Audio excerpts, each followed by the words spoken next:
Интересите на граѓаните е нашата приоритетна цел и од заштита на нивните интереси ние не отстапуваме. На собраниската седница што започна вчера, заврши расправата по Законот за отпишување на камата на долгови, со кои нејадници семејства во Македонија ќе им се овозможи отпишување на долговите кои ги мачат со години. Очекуваме со поддршка на пратениците од сите пратенички групи овој закон да биде усвоен. Со ова законско решение излегуваме во пресред на потребите на граѓаните кои од 2011 година се соочуваат со огромни долгови по основ на камати за предмети за кои не биле свесни ниту дека постојат, кога извршните предмети од судовите се пренесени кај нотарите, а покасно тие завршија кај извршителите.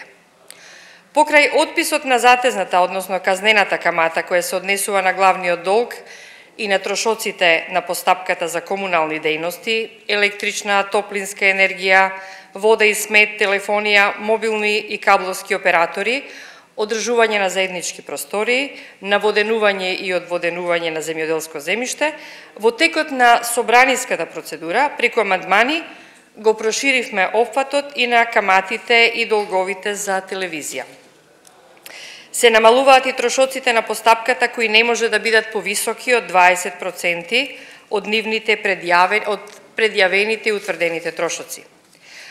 Право на отпис на камата може да оствари секој граѓаник, должник, кој ќе го плати главниот долг и трошоците на постапката во рок од 12 месеци, откако доверителите ќе донесат одлука за отпишување на каматите за наплата на долговите.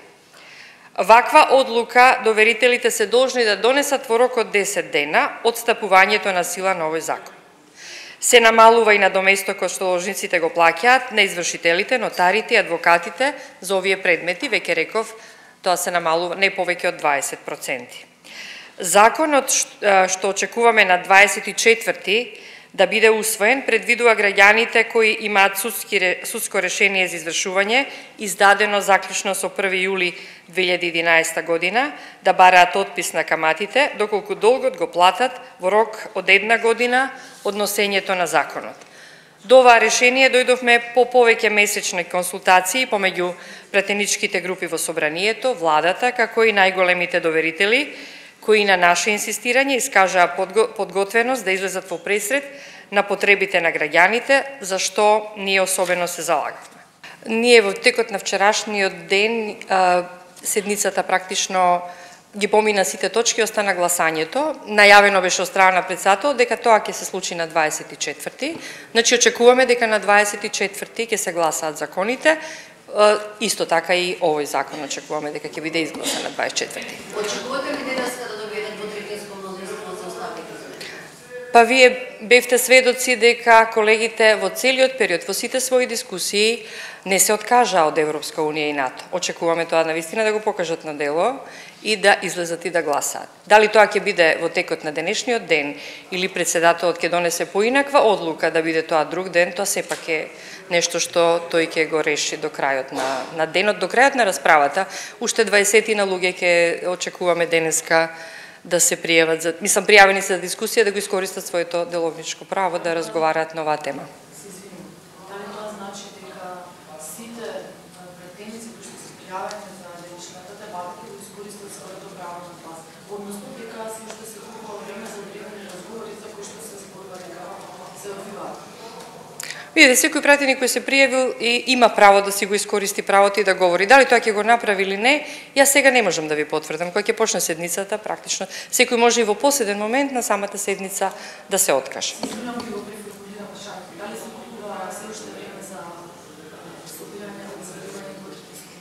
Бидејќи ви кажав дека денеска не мора да се носи одлука и да се гласа, јас не гледам овде потреба некој да купува време.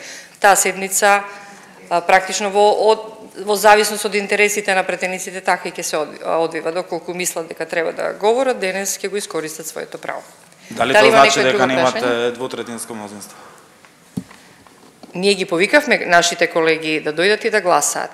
На гласањето ќе видиме дали имаме двотретинско мнозинство, а ние веруваме и очекуваме дека тоа ќе се случи. Кратко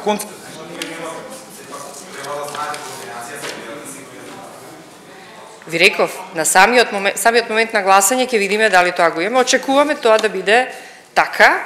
Очекуваме колегите да бидат над себе и над своите партиски интереси и да работат во интерес на државата. Тоа значи да дојдат и да гласаат за отварање на уставот.